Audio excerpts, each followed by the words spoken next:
Minha avó exigiu que eu carregasse o bebê do meu avô falecido. Minha irmã desligou os alarmes de fumaça porque o barulho deixava ela fora de si. Quando tirei ela no meio do incêndio, ainda tive que ouvir que ela ia me denunciar por agressão. Quando implorei aos meus pais por proteção, minha mãe apenas sussurrou: "Só queremos sossego dentro de casa." Depois disso, calei a boca de vez. Ontem à noite, ela me mandou uma foto da nossa antiga sala, totalmente carbonizada, destruída, com a mensagem: "Está se sentindo melhor agora?" Minha avó exigiu que eu gerasse o filho do meu avô falecido. Guardou o sêmen congelado dele por 40 anos e jurou que eu precisava engravidar logo para não deixar o legado dele morrer. Ela sempre teve uma fixação absurda pelo meu avô, que morreu antes de eu nascer. Conservava as roupas dele no armário, punha um prato para ele na mesa do jantar, conversava com as fotos como se ele ainda estivesse por aqui. Quando eu era criança, achava até bonito todo esse amor. Ela dizia que eu tinha os olhos dele, as mãos, o mesmo jeito de ser. Falava que eu era mais neta dele do que de qualquer outra pessoa, porque carregava a essência dele comigo. Eu não entendia porque ela me fazia sentar naquela poltrona velha ou usar os óculos de leitura do meu avô, até completar 18 anos e ela finalmente revelar o segredo. Foi quando me levou até o freezer do porão,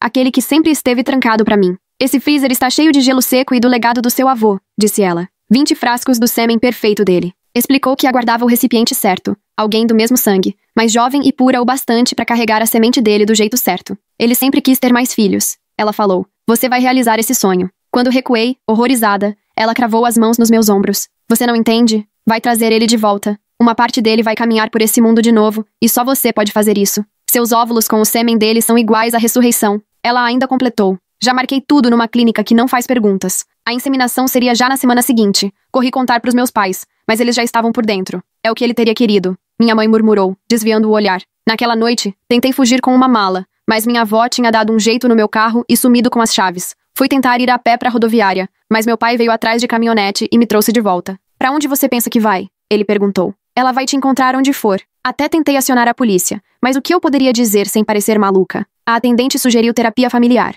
Tentei destruir o freezer, mas minha avó já tinha dividido os frascos entre casas de amigas, cofres, geladeiras espalhadas por todo lado. Me mostrou fotos, toda orgulhosa. "Foram 20 anos planejando", ela disse. "Acha mesmo que ia deixar tudo num lugar só?" A clínica de fertilidade que ela escolheu ficava num shopping. Fui sozinha, disposta a contar a verdade, mas o médico era amigo antigo dela, dos tempos de faculdade. "Sua avó me explicou seu nervosismo", ele disse, apertando minha mão. "É normal ter medo de engravidar, mas família é tudo." Só aí percebi que ela armou uma teia pra me prender. Faltando 3 dias pra consulta, fingi uma crise de apendicite pra ir ao hospital, mas ela foi junto. Quando tentei avisar as enfermeiras, minha avó logo veio com a história de que era ansiedade por tentar engravidar, e todas assentiram, compreensivas. Não tinha rota de fuga que adiantasse, tudo me levava de volta pra ela. Ela me apagou do mundo de qualquer pessoa que pudesse me ajudar. Na véspera da consulta, tranquei a porta do quarto com móveis. Ela bateu forte, gritando que eu estava fazendo meu avô esperar. Ouvi ela arrastando alguma coisa pesada pelo corredor.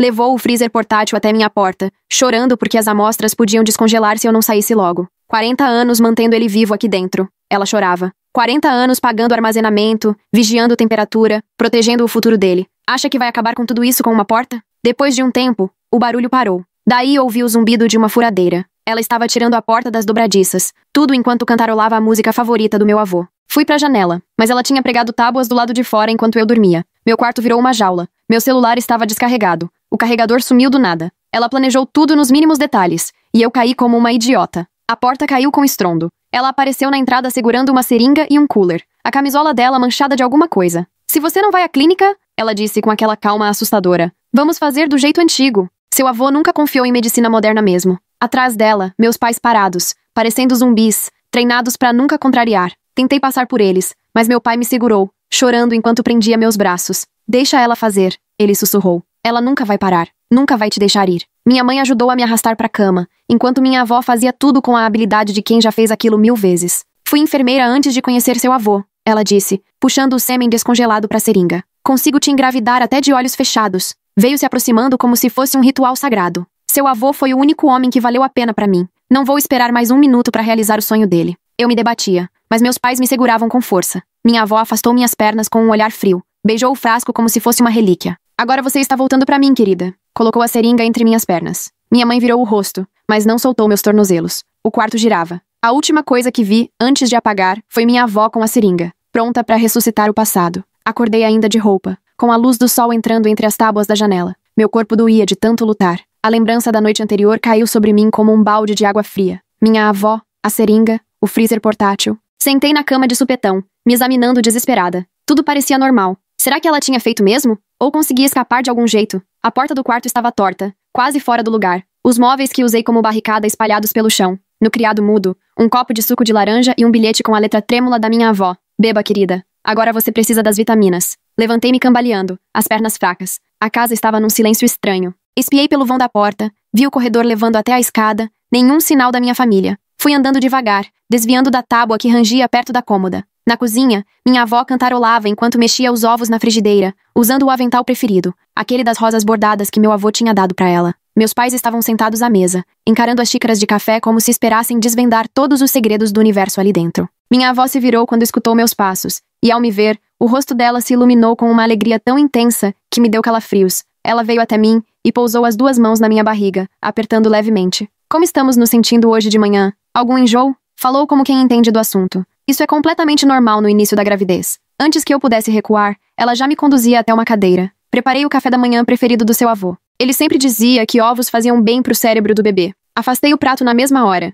Vi o maxilar do meu pai se endurecer, mas ele preferiu se calar. Minha mãe mexia o café distraidamente, formando redemoinhos na xícara que não levavam a nada. Preciso ir ao banheiro, avisei. O sorriso da minha avó permaneceu intacto. Claro, querida, só não tranque a porta. Não queremos que você desmaie e se machuque, principalmente agora. Fui andando devagar, sentindo o corpo, tentando perceber se havia algo de estranho depois de ter ficado desacordada. No banheiro, encontrei vários testes de gravidez já separados no balcão, de 5 marcas diferentes, todos fechados nas caixas. Preso no espelho, um bilhete. Faça o teste toda manhã até vermos aquelas 2 linhas lindas. Joguei água fria no rosto, tentando raciocinar. A janela do banheiro estava pintada, sem abrir há anos. Mesmo que conseguisse quebrar, a queda até o pátio de cimento lá embaixo machucaria. Talvez até o bebê que ela jurava que já crescia dentro de mim. O bebê do meu avô. Só de pensar me deu enjoo. Voltei e encontrei minha avó com álbuns de fotos abertos. Ela bateu no sofá ao lado dela. Vem ver como seu avô era jovem. Quero saber se você percebe a semelhança de família. Nas fotos, um homem que eu nunca conheci, parado no tempo. Ele de uniforme da marinha, ele segurando minha mãe ainda bebê. Ele ao lado do Buick antigo que restaurou. Em todas, minha avó estava junto dele, segurando seu braço como se tivesse medo de que ele escapasse. Ele tinha as mãos mais bonitas, ela comentou, deslizando o dedo pela foto. Mãos de cirurgião, eu sempre dizia, iguais às suas. Pegou meu pulso, comparando meus dedos com os do homem da foto. Perfeitas. Esse bebê também vai ter as mãos dele? Me soltei. Não existe bebê nenhum. O sorriso dela ficou suave, quase com pena. Ainda não, mas logo vai existir. Eu garanti isso ontem à noite. Senti o estômago gelar. O que você fez? O que precisava ser feito? Você estava muito nervosa, resistindo daquele jeito. Não podia deixar você se machucar ou estragar as amostras. Então coloquei um calmante leve no seu jantar. Assim consegui trabalhar sem confusão. O cômodo rodou. Me apoiei no sofá para não cair. Não se preocupe tanto. Ela continuou. Fui cuidadosa. Fiz tudo direito. Aquela seringa de peru era só para te assustar e te fazer colaborar. Tenho equipamento profissional. Planejei tudo por 20 anos, lembra? Não deixei nada ao acaso. Minha mãe finalmente ergueu os olhos do café. Estavam vermelhos e fundos. Ela tá falando a verdade. Eu segurei a lanterna enquanto ela fazia o procedimento. Já foi. 3 ampolas. Acrescentou minha avó satisfeita. Não quis arriscar. Usei logo 3 para garantir. Seu avô sempre dizia que o que vale a pena tem que ser bem feito. Corri pro banheiro e vomitei tudo até não sobrar nada além de bile. Minha avó logo apareceu na porta com um pano úmido e um copo de refrigerante de gengibre. Enjoos já? Que bom sinal! Passei muito mal quando estava grávida da sua mãe. Vomitava toda manhã por 3 meses. Ela pressionou o pano na minha testa com delicadeza. Seu avô fazia torrada seca e levava pra mim na cama. Dizia que era o mínimo, já que eu estava carregando o filho dele. Tem algo profundamente assustador na forma meticulosa da minha avó. 40 anos guardando sêmen congelado, montando uma rede de contatos, até conseguir uma enfermeira amiga numa clínica. Passei por ela indo até a porta da frente, trancada. As janelas da sala estavam com grades novas por dentro, pintadas de branco para combinar com o resto da casa. Quando será que ela fez isso? Há quanto tempo está armando minha prisão? Mandei instalar mês passado, ela explicou, percebendo meu olhar. Falei para o empreiteiro que era por conta de invasões. Não se pode ter cuidado demais com um bebê vindo aí. Olhei para ela. Vou fazer um aborto. Falei alto, desafiando. O rosto dela ficou sério por um instante, mas logo veio aquele sorriso terrível e seguro. Não vai não. Todas as clínicas num raio de 160 quilômetros têm sua foto. Falei que você é minha neta com problemas mentais, que tem delírios de gravidez, que tenta fazer procedimentos desnecessários. Foram todos muito compreensivos. Disseram que me ligam se você aparecer. Ela pegou o celular e mostrou os e-mails. Olha só, resposta de todas elas. Eles acham ótimo quando a família participa. Me afundei no sofá. Ela pensou em tudo. Foram 20 anos planejando, esperando eu crescer para poder carregar o filho do marido morto dela. Por que eu? Sussurrei. Por que não minha mãe? Por que não fez isso antes? Minha avó sentou ao meu lado, alisando meu cabelo como quando eu era criança. Sua mãe nunca serviu para isso. Puxou o pai, não a mim. Mas você, desde bebê eu sabia. Tinha os olhos dele, aquele azul acinzentado de tempestade. E conforme foi crescendo, só ficou mais parecido. O jeito de segurar o lápis, de rir, até o andar. Tudo dele. Ela abriu outro álbum. Esse com fotos minhas de várias idades. Sempre ao lado de uma foto do meu avô com a mesma idade. A semelhança era assustadora.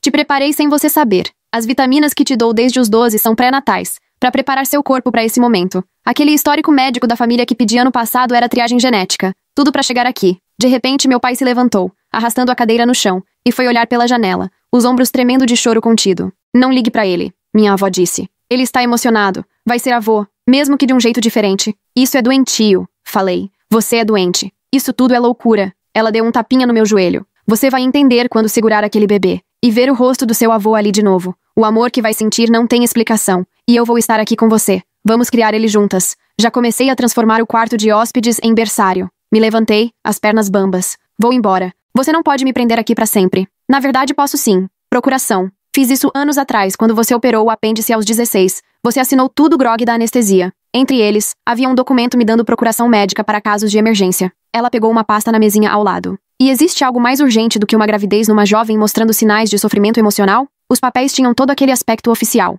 Minha assinatura estava lá embaixo, trêmula, mas dava para reconhecer. Lembrei da cirurgia, de assinar uma pilha de formulários enquanto a enfermeira segurava minha mão, dizendo que era só burocracia. Isso não está certo, falei. Você me enganou. Prove. Você era maior de idade. Assinou por livre vontade. Nenhum juiz vai anular isso sem evidências claras de coerção. E quem você acha que vão acreditar? Em você ou em uma avó preocupada, tentando ajudar a neta grávida num momento difícil? Ela se levantou, recolheu os álbuns de fotos e disse: Agora vamos conversar. Conversar sobre pré-natal. Marquei sua primeira consulta para a semana que vem. Uma amiga minha da clínica vai vir aqui. Vai facilitar tudo para você. O ultrassom vai ser feito aqui mesmo, na sala. Não é ótimo? Passei o resto do dia tentando achar uma saída. Todas as portas estavam trancadas por fora, as janelas gradeadas ou cobertas. Meu celular tinha sumido. O telefone fixo estava mudo. Até as facas desapareceram da cozinha, e no lugar delas tinham deixado só talheres de plástico. Minha avó não me dava um segundo sozinha. Ficava falando sem parar sobre nomes de bebê e ideias para o quarto. Dizia que o avô sempre gostou de nomes tradicionais. James, se fosse menino, em homenagem ao pai dele. Elizabeth, se fosse menina, por causa da mãe. Mas ela achava que ia ser menino, porque segundo ela, os homens da família sempre tinham meninos primeiro. Naquela noite, ela me fez tomar vitaminas, vigiando cada movimento. Ácido fólico é essencial no começo da gestação, e esses ômega 3 vão ajudar no desenvolvimento do cérebro. Seu avô era tão inteligente, ficou no percentil 99 nos testes da Marinha. Fingi engolir os comprimidos, planejando jogar fora depois. Mas ela conferiu minha boca, olhou debaixo da língua, e só me deixou sair depois que bebi um copo cheio de água debaixo dos olhos dela. Eu conheço todos os truques, ela disse. Foram 20 anos planejando, lembra? Quando voltei pro quarto, percebi que ele tinha mudado. Agora as janelas tinham cortinas por cima das tábuas, um babá eletrônica em cima da cômoda apontada direto pra minha cama, e os romances deram lugar a livros sobre gravidez na estante. Vou ficar de olho, minha avó avisou, mostrando o monitor. Se precisar de alguma coisa, enjoo matinal aparece de repente. Ela me deu um beijo na testa antes de sair, fechando a porta atrás de si. Ouvi o clique do cadeado do lado de fora. Fiquei deitada no escuro com a mão na barriga. Será que já tinha alguma coisa crescendo ali dentro?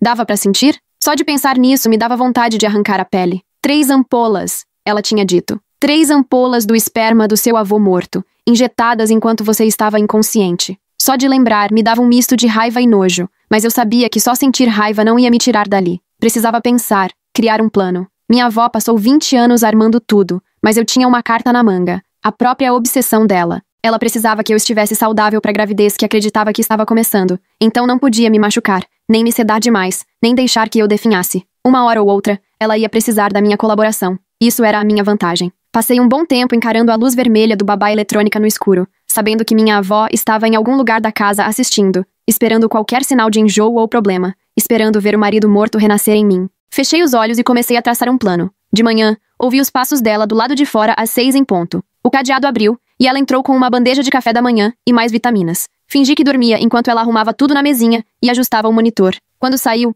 examinei os comprimidos com calma. As vitaminas pareciam normais, mas 2 comprimidos brancos sem marca me deixaram desconfiada. Escondi os 2 num rasgo do colchão e engoli só as vitaminas, sabendo que ela ia conferir depois. Minha primeira chance de verdade apareceu durante o banho, sempre supervisionado. Ela ficava sentada na tampa do vaso, cantarolando, enquanto eu me lavava atrás do vidro fosco. Percebi que o espelho do armário tinha um parafuso solto. Enquanto a água caía, fui desparafusando com a unha até conseguir passar a mão atrás e tatear. Senti algo frio e metálico. Uma chave reserva. Peguei e terminei o banho, me enrolando no roupão que ela me entregou. Apertei a chave na mão enquanto ela trançava meu cabelo molhado e falava sobre como gravidez deixava o cabelo mais bonito e forte. De volta ao quarto, tentei a chave no cadeado, mas era pequena demais. Tentei nas janelas, nada também. Por fim, vi que ela abria minha antiga caixa de joias, que estava na prateleira mais alta do armário. Lá dentro achei minha carteira de motorista, um dinheiro que ela tinha confiscado, e mais importante, meu velho celular flip do ensino médio. A bateria estava zerada, mas talvez o carregador ainda estivesse guardado na garagem. Minha avó me chamou para o almoço.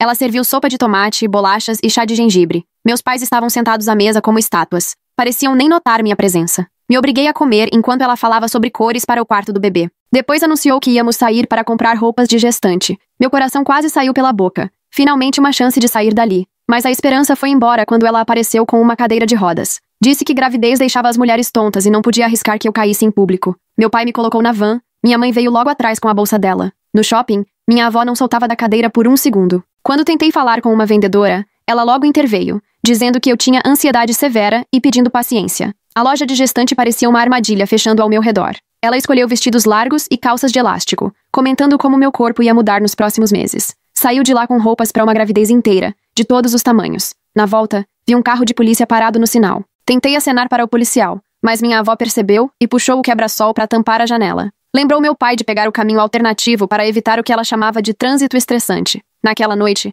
ela inaugurou uma nova rotina. Trouxe um aparelho de pressão e um termômetro, anotando tudo num caderno. Mediu minha cintura com uma fita métrica. Anotou satisfeito o resultado e ainda me fez subir na balança, registrando meu peso como referência. Durante o jantar, percebi minha mãe me lançando olhares de vez em quando, com uma expressão de culpa no rosto. Assim que minha avó saiu para buscar a sobremesa, ela se inclinou um pouco na minha direção. Parecia querer dizer alguma coisa, mas meu pai segurou o pulso dela. Eles trocaram um olhar tenso até minha mãe acabar desviando. As grades nas janelas, pintadas de branco, tentavam disfarçar, mas era impossível não notar que aquele ambiente lembrava mais uma penitenciária do que uma casa. Minha avó realmente se dedicou ao conceito de conforto estilo prisão. Babá eletrônica de olho em mim e a porta do quarto trancada com cadeado. Quando voltou com um pudim sem açúcar, explicou que diabetes gestacional era comum na família. Ficou me observando comer cada pedaço, depois supervisionou minha rotina de vitaminas. Dessa vez, não consegui esconder os comprimidos brancos, e ela só saiu do meu lado depois de se certificar que eu engoli todos, ainda examinando minha boca para ter certeza. Menos de uma hora depois, o sono começou a pesar.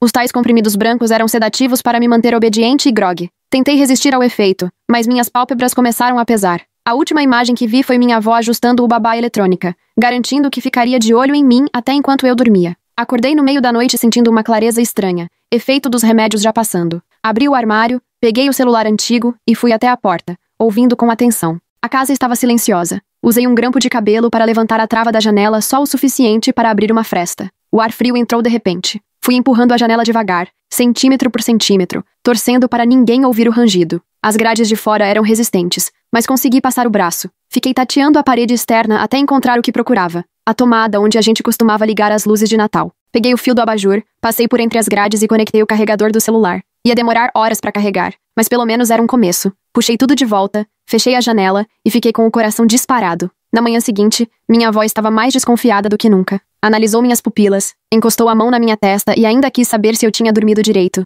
Fingi estar grogue dos remédios, o que pareceu deixá-la satisfeita. Comentou que o médico viria no dia seguinte para minha primeira consulta de pré-natal. No café da manhã, trouxe uma novidade, um monitor fetal Doppler, e já foi explicando que logo ia começar a procurar o batimento do bebê, provavelmente nas próximas semanas. Só de imaginar ela encostando aquele aparelho na minha barriga, procurando sinais da ressurreição do meu avô, me deu enjoo. Passei a manhã fingindo ler livros sobre gravidez, mas na verdade estava atenta à rotina da minha avó. Ela me checava a cada meia hora e carregava as chaves da casa penduradas numa corrente no pescoço. Ainda colocava meu pai para patrulhar o quintal 2 vezes por dia. Cada detalhe podia ser decisivo. Depois do almoço, ela decidiu que eu precisava tomar ar e me exercitar. Me levou para dar voltas no quintal, como se eu fosse uma detenta, mostrando onde pretendia colocar um balanço. Dona Chen, nossa vizinha idosa, acenou do jardim. Minha avó acenou de volta, toda animada, e ainda falou alto que eu estava grávida e morrendo de vergonha. Mais tarde, enquanto ela preparava o jantar, ouvi pelo corredor ela conversando ao telefone com alguém. Disse meu nome, confirmou um horário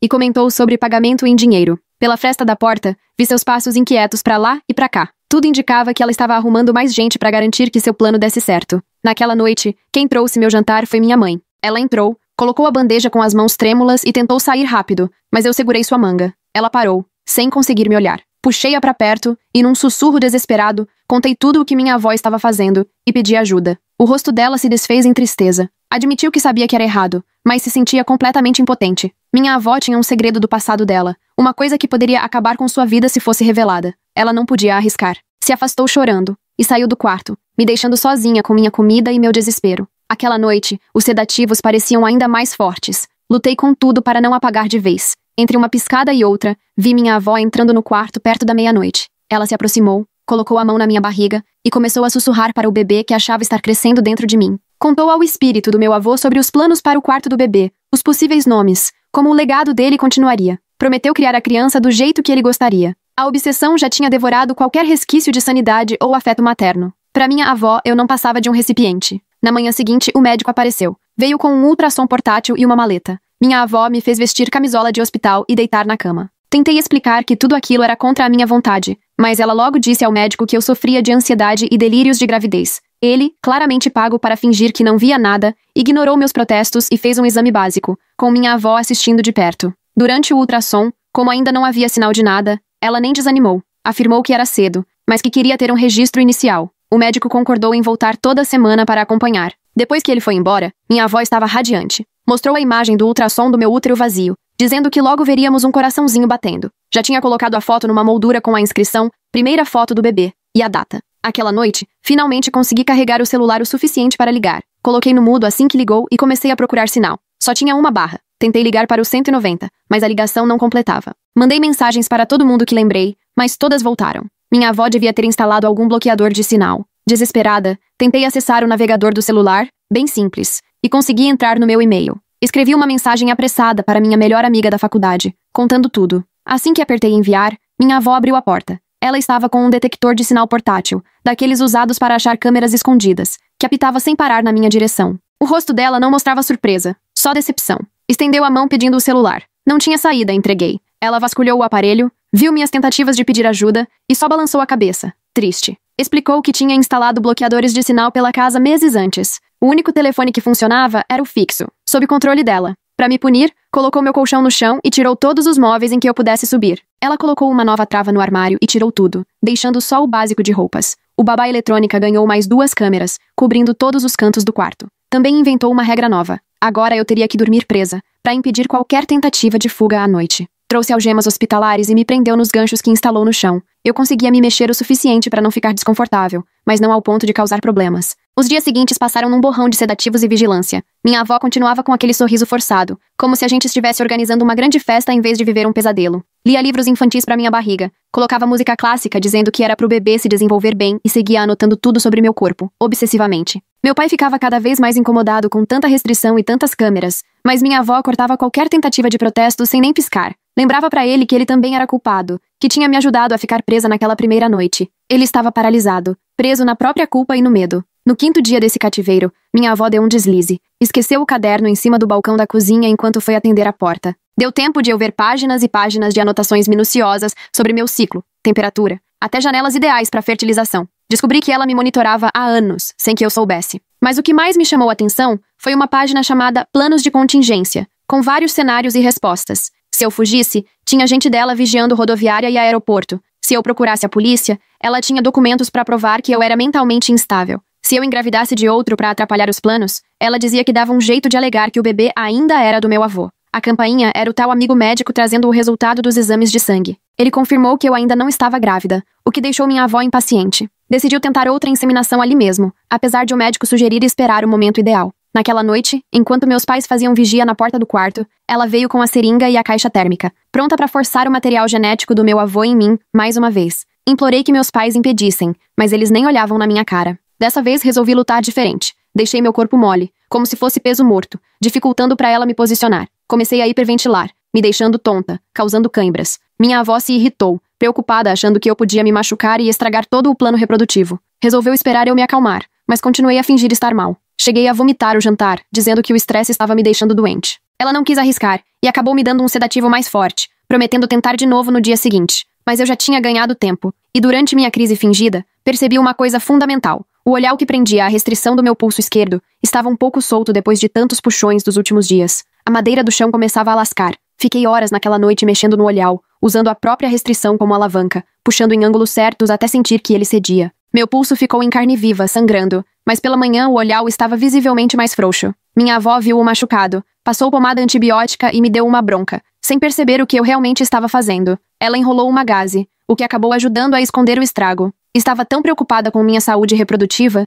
que nem percebeu a ameaça de verdade. Durante uma das idas ao banheiro, sempre supervisionada, ouvi meus pais discutindo lá embaixo. Meu pai queria dar um basta. Dizia que já tinha passado de todos os limites. Minha mãe lembrava que agora os dois estavam no mesmo barco. Se eu escapasse, eles também iam ter que encarar as consequências. Estavam presos na própria armadilha. Fico pensando, por que minha avó tem bloqueadores de sinal de uso militar prontos para usar? Ela já planejava esse tipo de coisa havia anos ou sempre foi assim, paranoica com sequestro? O jeito como ela pegou o detector de sinal bem quando carreguei o celular é suspeito demais. Parece que estava esperando só por isso. Naquela tarde, minha avó avisou que tinha contratado uma enfermeira particular para me vigiar. Ela chegaria no dia seguinte e ficaria no quarto de hóspedes, que não estava ocupado com coisas de bebê. Isso significava vigilância profissional o tempo todo, menos chance ainda de escapar. Passei a noite mexendo no olhar, ignorando a dor, desesperada. Ao amanhecer, quase consegui soltar completamente, mas sabia que precisava agir com estratégia. Se fugisse na hora errada, seria pega na mesma hora. Tinha que esperar o momento certo. A enfermeira apareceu depois do café da manhã. Catherine era uma mulher rígida, na casa dos 50, experiente nesse tipo de trabalho. Minha avó me apresentou para ela como neta com necessidades especiais, dizendo que precisava de cuidados constantes por causa da gravidez complicada. Catherine aceitou sem questionar, provavelmente já acostumada a não se meter. Assumiu meu monitoramento médico com total frieza, fez coleta de sangue, checou sinais vitais, examinou meu pulso machucado, anotou tudo, mas não falou nada. Estava ali para fazer o serviço, sem perguntas. Minha avó parecia aliviada por finalmente ter ajuda profissional e passou a manhã mostrando a casa, explicando minha situação e a importância de seguir a rotina à risca. Catherine só sentia, absorvendo cada detalhe. Aquela noite foi um novo horror. Catherine preparou um acesso venoso e explicou que ia administrar nutrientes e hormônios para deixar meu corpo mais preparado para a gravidez. Percebi que minha avó estava levando a obsessão ainda mais longe, usando a enfermeira para transformar meu corpo em uma incubadora. Enquanto o soro descia, minha esperança desaparecia. O olhar estava solto, mas com Catherine por perto, quando eu conseguiria aproveitar. Minha avó planejou tudo nos mínimos detalhes. Foram 20 anos de obsessão para criar essa armadilha. Mas aí prestei atenção. Catherine também tinha rotina. Ela vinha me olhar de 2 em 2 horas à noite como um relógio. Entre 2 e 4 da manhã, fazia uma pausa maior, provavelmente para dormir. Aquela seria minha chance. Passei o dia seguinte decorando cada barulho da casa. O rangido do terceiro degrau, o chiado da porta da cozinha, o zumbido da geladeira. Eu precisava aprender a me mover no escuro e em silêncio absoluto. Minha avó apareceu naquela noite de novo, trazendo álbuns de fotos. Dessa vez, mostrou imagens da casa onde meu avô cresceu e contou como juntou dinheiro para poder comprá-la de volta. É lá que a gente vai criar o bebê, disse ela, nos mesmos cômodos onde seu avô brincava quando era pequeno. Os sedativos daquela noite pareciam não fazer tanto efeito. Talvez Catherine tivesse mudado a dose, ou talvez eu já estivesse ficando resistente. De qualquer jeito, consegui ficar acordada o suficiente para ver as horas. Eram 2h15 quando ouvi os passos da Catherine indo pro quarto de hóspedes. Esperei mais 15 minutos, só para garantir, aí comecei a soltar o olhar. Ele saiu com um estalo baixo, mas que no silêncio parecia um trovão. Minha mão esquerda estava solta. Usei ela para desabotoar a faixa do lado direito, mesmo com os dedos meio dormentes de tanto tempo com a circulação presa. Livre, levantei com as pernas bambas. O acesso ainda estava no braço. Tirei com cuidado e segurei uma gaze para não deixar marcas de sangue. Cada movimento parecia barulhento demais, perigoso demais. Fui até a porta, colei o ouvido e não ouvi nada. O cadeado ficava do lado de fora, mas eu já tinha reparado que o batente era de madeira velha. Com o olhar de metal na mão, fui mexendo nos parafusos que prendiam a placa do cadeado. Estavam duros de tanta tinta, mas o desespero me deu forças. Um parafuso, depois outro. Agora só faltava um segurando tudo. Parei para escutar, mas a casa continuava um silêncio só. Fui até o fim e segurei a placa antes que caísse ruidosa no chão. Abri a porta sem fazer barulho. O corredor à minha frente era escuro e cheio de obstáculos. Eu sabia que o quarto da minha avó ficava lá no fundo, o dos meus pais era ao lado, e Catherine estava no quarto de hóspedes no andar de baixo. Eu precisava passar por todos para conseguir sair dali de vez. Me movi devagar, testando cada tábua do chão antes de colocar o peso. O terceiro degrau rangia mesmo, tive que pular por cima. A porta da cozinha só fazia barulho se fosse aberta de uma vez, então levei quase 1 minuto, prendendo a respiração para não fazer nenhum som. A cozinha era o próximo desafio. Minha avó tinha tirado todas as facas, mas eu precisava pegar alguma coisa para levar. Achei as chaves do carro na gaveta. Não eram as minhas, mas sim o jogo reserva do meu pai. Peguei um casaco do cabideiro e enfiei uma garrafinha de água no bolso. A porta da frente era o pior obstáculo, cheia de trancas e com um alarme, mas eu já tinha decorado o código de tanto ver minha avó desligar toda manhã. O aniversário do meu avô. Digitei com as mãos tremendo e ouvi o bip baixinho, sinal de que tinha dado certo. Fui destrancando tudo devagar, quase parando o coração a cada clique. Enfim, consegui abrir a porta. O ar gelado da noite bateu no meu rosto como liberdade pura. Fiquei com vontade de sair correndo, mas respirei fundo e fechei a porta bem devagar atrás de mim. A caminhonete do meu pai estava na garagem. Eu nunca tinha dirigido, mas nessas horas a gente aprende. Soltei o freio de mão e deixei o carro descer devagar pela ladeira, só ligando o motor quando cheguei na rua. O barulho do motor parecia alto demais para aquela hora, mas não esperei para ver se alguém acordava. Fui dirigindo sem rumo, só tentando me afastar o máximo daquela casa. Eu não tinha celular, nem dinheiro direito, só uns trocados que achei no porta-joias. E nenhum lugar seguro para ir, mas naquele momento, eu estava livre. Dirigi por 1 hora até parar num posto de gasolina desses que ficam abertos a noite toda. O frentista me olhou desconfiado. Eu ainda estava de pijama, com curativos no pulso. Pedi para usar o telefone, inventei que o carro tinha dado problema. Ele me emprestou meio contrariado. Liguei pro único número que eu sabia além do 190, o da minha colega da faculdade, Sara. Ela atendeu depois de muitos toques, com voz de sono. Contei tudo rápido, pedindo, quase implorando para ela me buscar. Ela morava a 3 horas dali, mas disse que vinha na hora. Esperei na caminhonete de olho em qualquer movimento estranho. Cada farol que passava fazia meu coração disparar. Será que minha avó já tinha descoberto? Será que ela já estava usando todos os contatos dela para me achar? O dia começou a clarear quando o carro da Sara encostou do lado. Ela me olhou, desceu e me abraçou forte. Eu desabei, chorei, contei tudo baixinho ali no estacionamento. Sara queria me levar direto para a delegacia, mas expliquei sobre os documentos que minha avó tinha, dizendo que eu era instável. Precisávamos de provas antes de envolver a polícia. Ela sugeriu irmos ao hospital,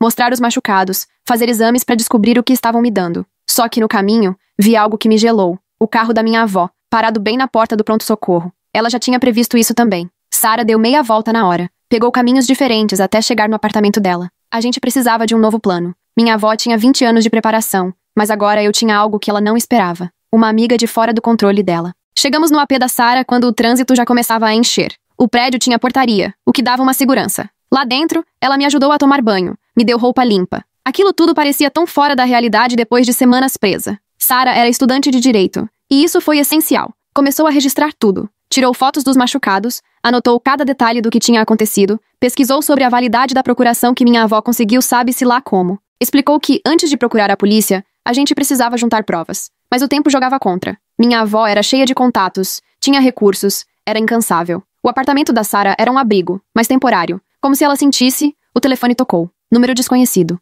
Sara atendeu com cautela e depois me passou o aparelho, com olhos arregalados. Era minha avó. Ela falava calma. Queria saber se eu estava bem, dizia que estava preocupada. Falou que eu tinha tido um episódio, que tinha esquecido de tomar o remédio, que todo mundo me procurava. Prometeu que se eu voltasse, nada de trancas, nada de restrições, só amor de família. Desliguei sem dizer nada. O fato dela ter conseguido o número da Sara tão rápido mostrou que já estava rastreando tudo. A gente precisava agir logo. Sara sugeriu irmos para a cidade onde ficava a faculdade dela, porque conhecia um professor que era fera em direito de família e abuso. Talvez ele soubesse como enfrentar tudo aquilo. Era uma viagem de 2 horas, mas ficar ali era mais arriscado. Arrumamos tudo correndo. Sara pegou os livros, o notebook, e saímos. Enquanto a gente colocava as coisas no carro, reparei numa van parada do outro lado da rua, que eu tinha certeza que não estava lá antes. Talvez minha desconfiança não fosse tão exagerada assim. Era exatamente o tipo de veículo que os amigos médicos da minha avó poderiam usar. Saímos pela saída dos fundos do prédio e a Sara pegou um caminho cheio de voltas até chegar na rodovia, sempre conferindo o retrovisor enquanto eu ficava de olho em qualquer sinal de que estavam nos seguindo.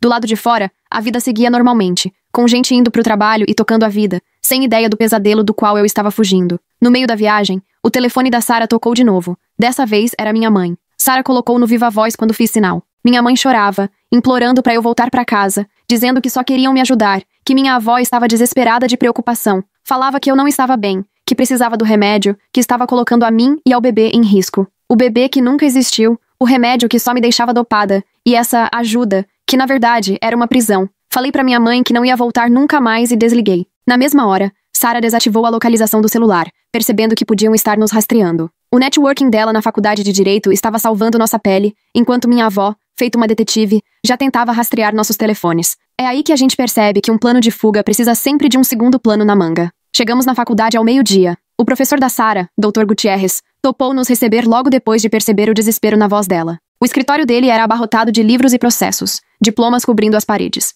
Ele me ouviu com atenção, sem me interromper, anotando algumas coisas de vez em quando. Quando terminei, ele se recostou na cadeira, com uma expressão séria, e explicou que casos como o meu eram mais comuns do que as pessoas imaginam, com famílias usando autoridade médica para controlar parentes. O mais importante era provar a coação e documentar tudo sobre os abusos. No fim das contas, até os preparativos da minha avó acabaram me ajudando, porque mostravam que estava tudo premeditado. Ele fez alguns telefonemas enquanto eu e Sara esperávamos na sala. Em menos de 1 hora, já tinha providenciado um monte de coisa. uma audiência para conseguir uma ordem de restrição na manhã seguinte, uma avaliação psiquiátrica para rebater qualquer alegação de doença mental e um lugar seguro para eu passar a noite. O abrigo era um apartamento discreto, usado para proteger vítimas de violência doméstica, com endereço sigiloso e câmeras monitorando tudo. Pela primeira vez em semanas, senti um pouco de segurança. Sarah ficou comigo, mexendo no notebook para juntar nossas provas. À noite, assistimos ao jornal e meu rosto apareceu. Minha avó tinha me dado como desaparecida, dizendo que eu era uma adulta vulnerável sumida sem os remédios. Na matéria, diziam que eu podia estar confusa ou desorientada e pediam para qualquer um entrar em contato se me visse por aí.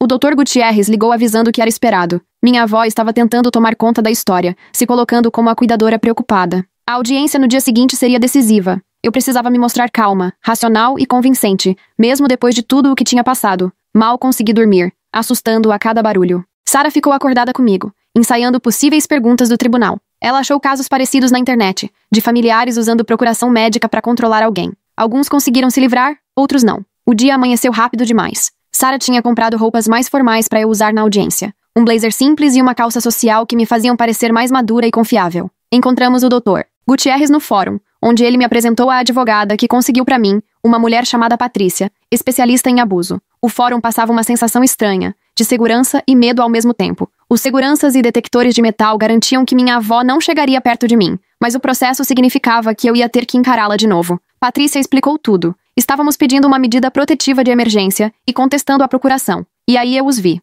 Minha avó entrou com o advogado dela, logo atrás vinham meus pais. Ela parecia menor e mais velha do que eu lembrava, vestida de forma super comportada, fazendo o papel de avó preocupada sem errar. Quando me viu, abriu um sorriso tão cheio de alívio e amor que até parecia verdadeiro. Aquilo me deu arrepios. A audiência foi numa sala pequena. Nada daquele tribunal grandioso de filme. A juíza, uma senhora de olhar atento, analisava os documentos enquanto a gente se ajeitava. Minha avó sentou bem de frente para mim, com aquela expressão amorosa e preocupada. Meus pais do lado dela, minha mãe enxugando as lágrimas com um lenço. Patrícia começou apresentando nosso caso. Contou sobre as tentativas de inseminação forçada, o cárcere, a sedação, todo o esquema de controle. Mostrou fotos dos meus machucados, o laudo da avaliação psiquiátrica comprovando que eu não tinha sinais de doença mental além das consequências do trauma. O advogado da minha avó rebateu com experiência. Apresentou anos de prontuários, anotações dos médicos sobre minha ansiedade e supostos delírios. A procuração, depoimentos de vizinhos elogiando a dedicação dela. Aí vieram os depoimentos. Fui a primeira, guiada pela Patrícia. Mantive a voz firme, focando nos fatos e deixando as emoções de lado.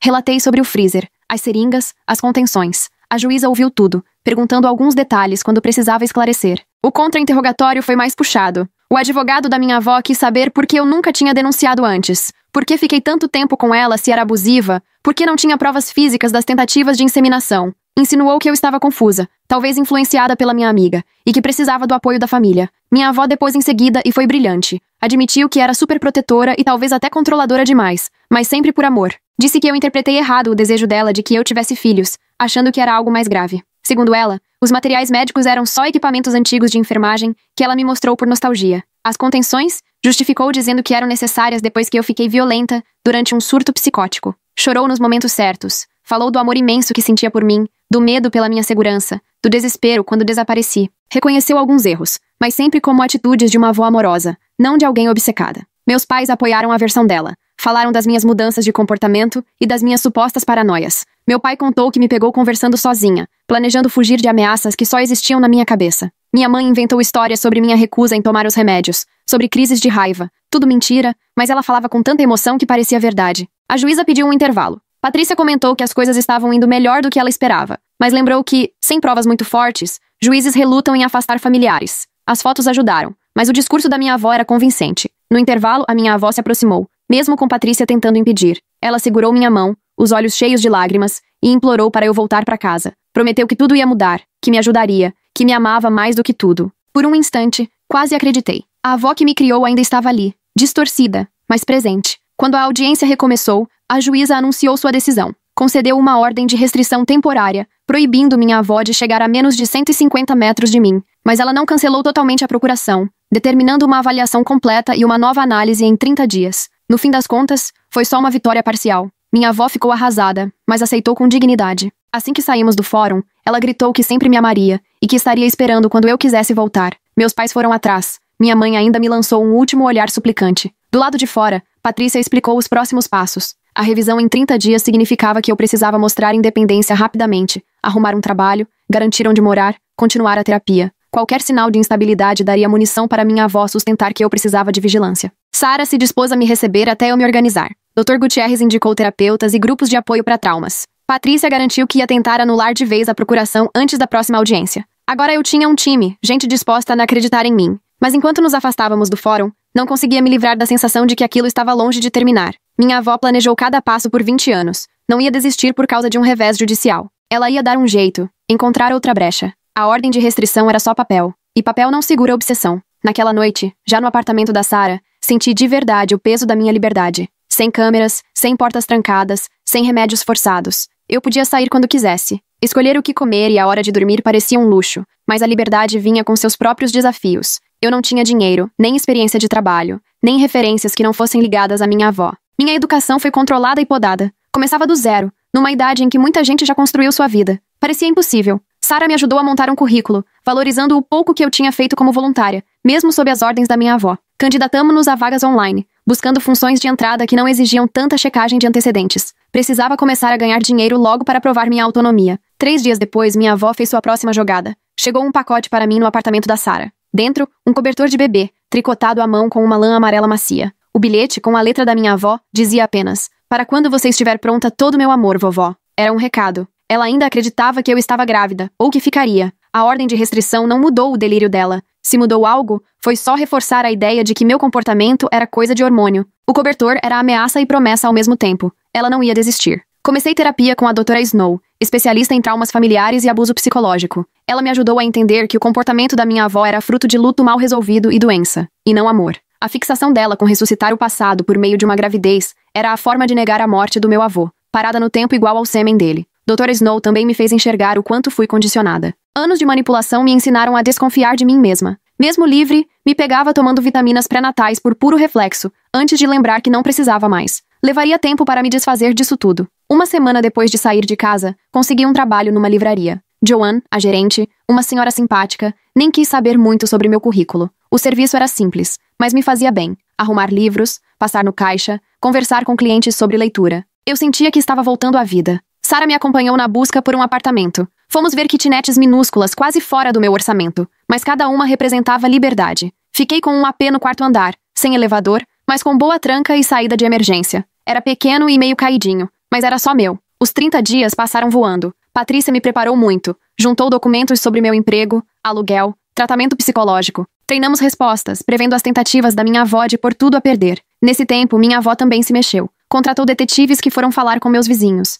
Alguém ligou para a livraria fingindo ser de recursos humanos, procurando qualquer sinal de problema. Estava formando seu próprio dossiê. A audiência de revisão foi mais formal que a anterior. Desta vez, era uma sala de tribunal de verdade, com um juiz mais velho, que parecia menos sensível ao meu lado. Minha avó levou uma turma maior, amigos e parentes para atestar o caráter dela, e meus supostos problemas. Parecia um julgamento da minha sanidade. Cada detalhe da minha vida era questionado. Por que escolhi um AP tão pequeno? Eu estava me alimentando direito? Cuidando de mim? O juiz perguntou por que cortei contato com toda a família, ao invés de tentar resolver. Minha avó trouxe novas provas. Imagens de câmeras de segurança minhas, descabelada, num posto de gasolina na noite em que fugi. Depoimento da Catherine sobre meu comportamento estranho no cativeiro. Até declaração de um parente distante dizendo que eu sempre fui problemática. Mas a Patrícia também estava preparada. Minha chefe afirmou que eu era confiável e dedicada. Dra. Snow explicou que meu comportamento era compatível com trauma, não com doença mental. Sarah relatou como foi a noite em que cheguei na casa dela e os machucados que eu tinha. O ponto alto foi quando Patrícia apresentou provas obtidas por intimação judicial. Os registros financeiros da minha avó deixavam claro. Foram milhares de reais investidos em tratamentos de fertilidade ao longo dos anos.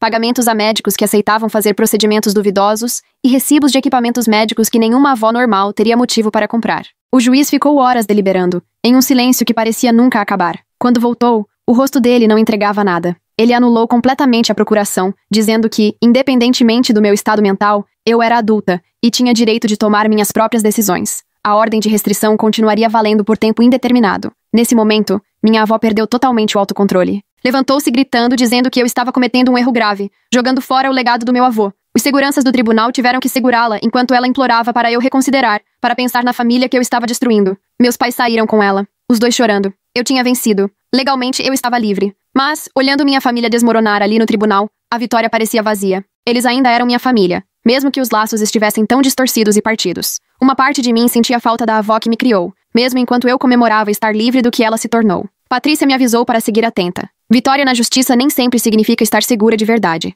Minha avó podia respeitar a ordem de restrição, ou não. Obsessão não entende de limites legais. Eu teria que me cuidar, talvez pro resto da vida. Mergulhei de cabeça na construção da minha nova vida. Passei a trabalhar em tempo integral na livraria. Fiz amizade com colegas e com clientes que sempre apareciam. Continuei firme na terapia, tentando desfazer, aos poucos, tantos anos de manipulação. Teve dias mais difíceis, mas seguir em frente era o que me mantinha em pé. 6 semanas depois da audiência, encontrei minha mãe no supermercado. Ela estava sozinha, com um ar mais cansado e triste do que eu lembrava. Nos vimos na seção de frutas e verduras. Por um momento, achei que ela fosse vir falar comigo, mas só assentiu com a cabeça e foi embora. Foi um reconhecimento e um adeus ao mesmo tempo. Meu apartamento foi virando lar aos poucos. Comprei móveis usados, pendurei pôsteres nas paredes. Adotei um gato do abrigo e chamei de Fênix, pelas segundas chances tanto dele quanto minhas. Minha vida agora tinha rotinas que eu mesma escolhia. Ainda assim, lembranças do passado apareciam do nada. Uma cliente comentou sobre congelamento de óvulos na livraria e precisei sair para respirar, lutando contra uma crise de ansiedade. Carrinhos de bebê me deixavam desconfortável. Consultórios médicos despertavam em mim aquele instinto de fugir ou lutar. O trauma deixou cicatrizes que ninguém via. 3 meses depois de finalmente conquistar minha liberdade, os pacotes voltaram a chegar. Não iam para meu apartamento, já que minha avó não tinha esse endereço, mas apareciam lá na livraria, sempre sem remetente. Roupas de bebê, livros sobre maternidade, vitaminas pré-natal, tudo servia de recado. Ela continuava vigiando, ainda esperando. Joan me ajudou a registrar tudo e fazer boletins de ocorrência. Mas sem ameaça direta ou contato, a polícia pouco podia fazer. Os pacotes eram perturbadores, mas não ilegais. Minha avó tinha achado uma brecha na ordem judicial. Pensei em me mudar para outra cidade e recomeçar do zero. Mas fugir agora seria dar vitória a ela. Aqui era meu lar, minha vida. Lutei muito para abandonar tudo. Em vez disso, instalei câmeras de segurança e passei a variar meus horários. Ficar alerta o tempo todo virou regra. 6 meses depois da minha fuga, conheci alguém. David era cliente frequente e sempre puxava conversa sobre livros. Ele era paciente, gentil, nunca forçava nada quando eu era vaga sobre o passado.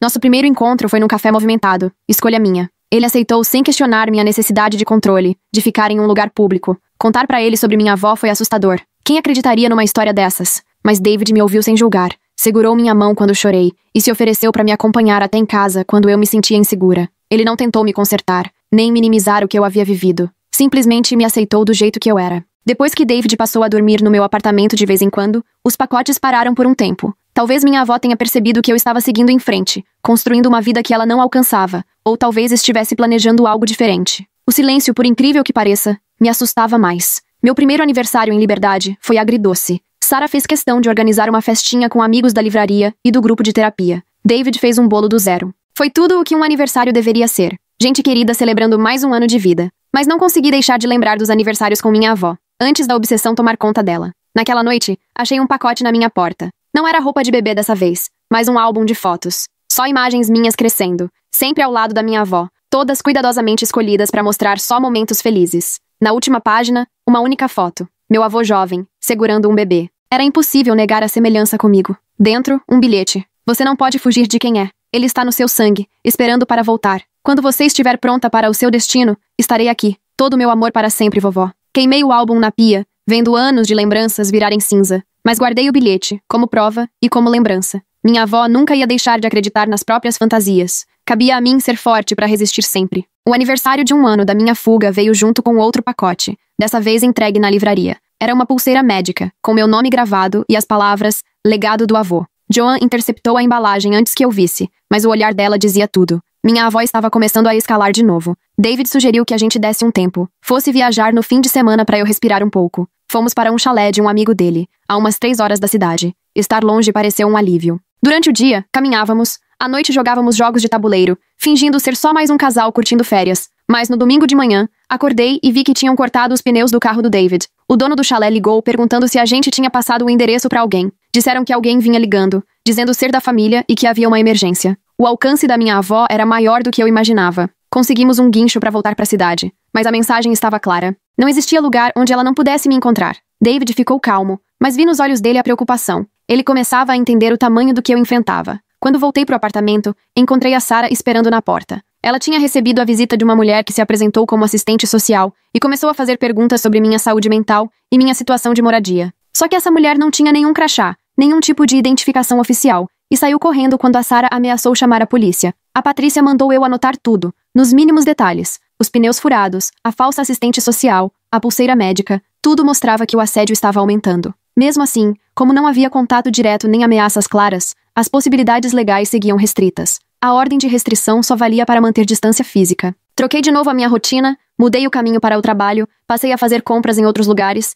mas viver sempre alerta era exaustivo. Eu pegava me vigiando o tempo todo, pulando de susto com qualquer barulho. A doutora Snow aumentou as sessões para 2 vezes por semana, preocupada com o efeito desse novo assédio sobre mim. 2 semanas depois, minha mãe apareceu na livraria. Não falou comigo, só ficou mexendo nas prateleiras, jogando olhares na minha direção. Quando a Joan foi perguntar se ela precisava de alguma coisa, ela comprou um guia de gravidez e saiu. Não dava para ser mais óbvio. Naquela noite, tomei uma decisão. Não ia mais viver com medo, nem deixar minha avó controlar minha vida à distância. Era hora de retomar o controle. Com a orientação da Patrícia, escrevi uma notificação extrajudicial exigindo, de forma formal, o fim de qualquer contato e de todo assédio. A Patrícia deixou claro que isso poderia piorar as coisas, mas eu já estava cansada de só reagir. A carta foi enviada para a casa da minha avó, registrada e com aviso de recebimento. Eu queria que ela soubesse que não estava mais me escondendo. A resposta veio mais rápido do que imaginei. Em poucos dias, recebi uma carta do advogado dela. Minha avó queria uma avaliação de bem-estar, dizendo ter provas de que eu sofria de delírios e precisava de intervenção psiquiátrica urgente. O Phoenix, meu gato, provavelmente acha que o drama da minha família faz o passado dele no abrigo parecer brincadeira de criança.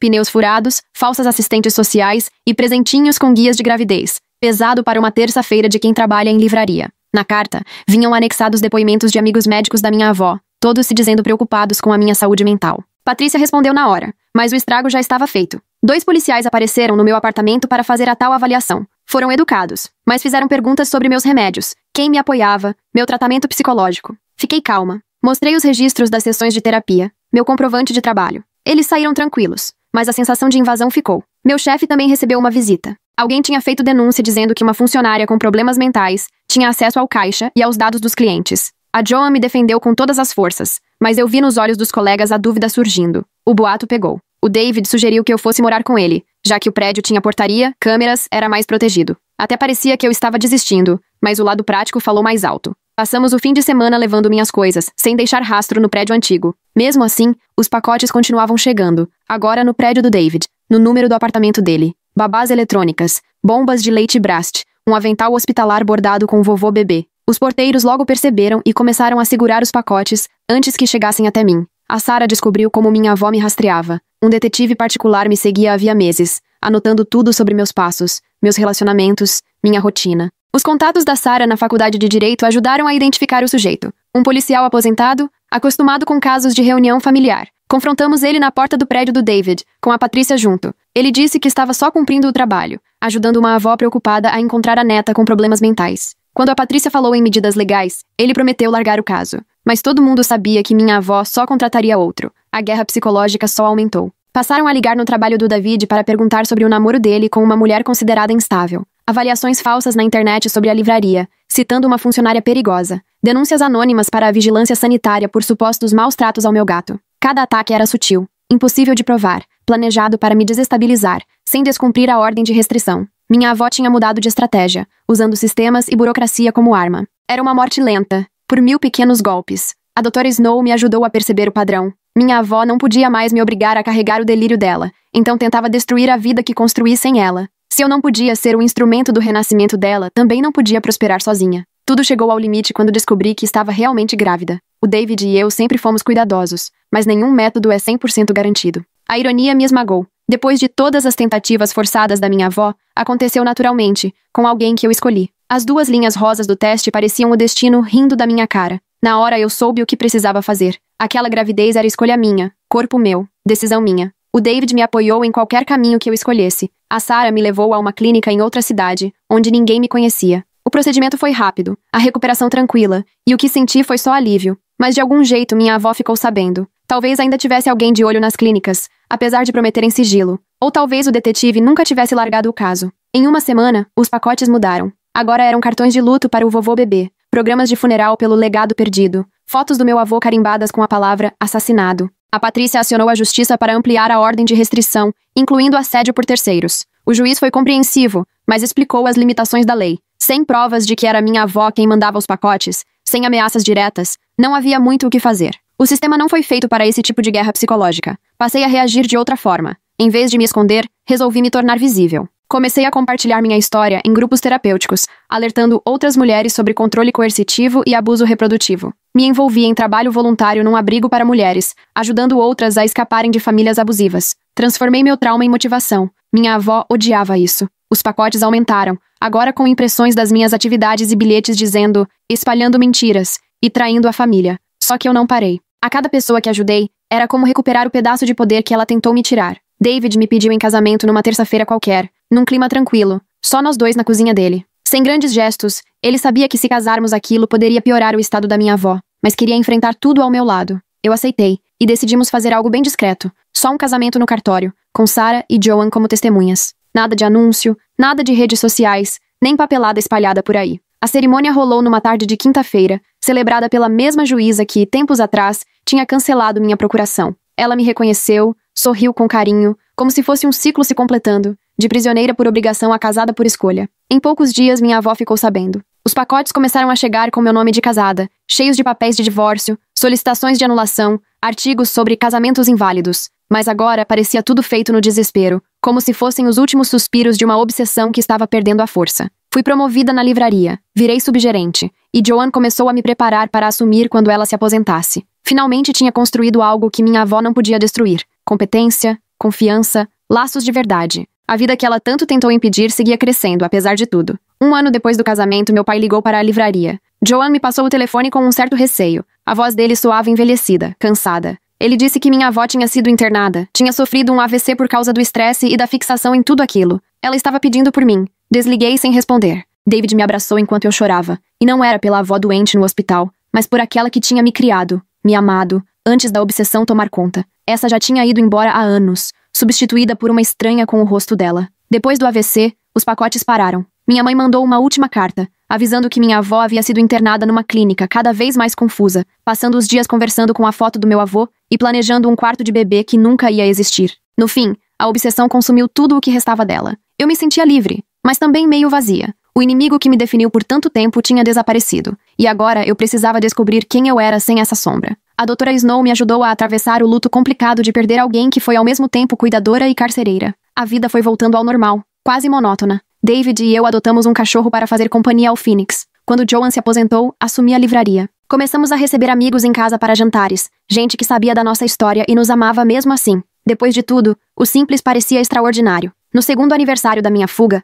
fui pela primeira vez ao túmulo do meu avô. Antes, só minha avó ia lá. Era uma lápide simples, com menção ao serviço militar. Deixei flores e tentei sentir alguma coisa por esse homem, cuja morte mudou tanta coisa na minha vida. Falei ao túmulo dele que aquele legado terminava ali, sem ressurreição, sem continuação, só paz. Qualquer sonho que ele teve de aumentar a família morreu com ele 40 anos atrás. A incapacidade da minha avó de aceitar isso quase destruiu todos nós. Ao sair de lá, senti como se as últimas correntes da obsessão dela finalmente tivessem se rompido. Eu estava livre, não só legalmente ou fisicamente, mas de verdade, por dentro. O avô que nunca conheci podia descansar. A avó que perdi para o luto e para a obsessão podia desaparecer. Eu podia, finalmente, viver. Naquela noite, David e eu fizemos o jantar juntos, o Phoenix enrolando nas nossas pernas, e conversamos sobre viagens, reformas, planos para o futuro. Não chegou nenhum pacote, nenhum investigador apareceu, ninguém tentando controlar minha vida ou meu corpo. Minha vitória não veio de grandes confrontos ou gestos dramáticos, mas dos pequenos atos diários de independência. Cada escolha feita por mim mesma, cada amizade construída, cada dia vivido em liberdade, era uma conquista. Os 20 anos de planos da minha avó caíram por terra diante da minha insistência em ser dona de mim. Aquela mulher que exigiu que eu tivesse o filho do meu avô desapareceu, perdida na própria obsessão. E a neta que ela tentou controlar virou exatamente aquilo que ela nunca teria aceitado. Livre, inteira, plenamente dona de si. Não foi o final que ela planejou, mas foi o final que eu escolhi. Obrigada por me acompanhar enquanto eu tentava entender todos esses momentos estranhos. Com certeza é uma dessas histórias que deixa a gente curioso até o fim. Inscreva-se para mais conteúdos como este.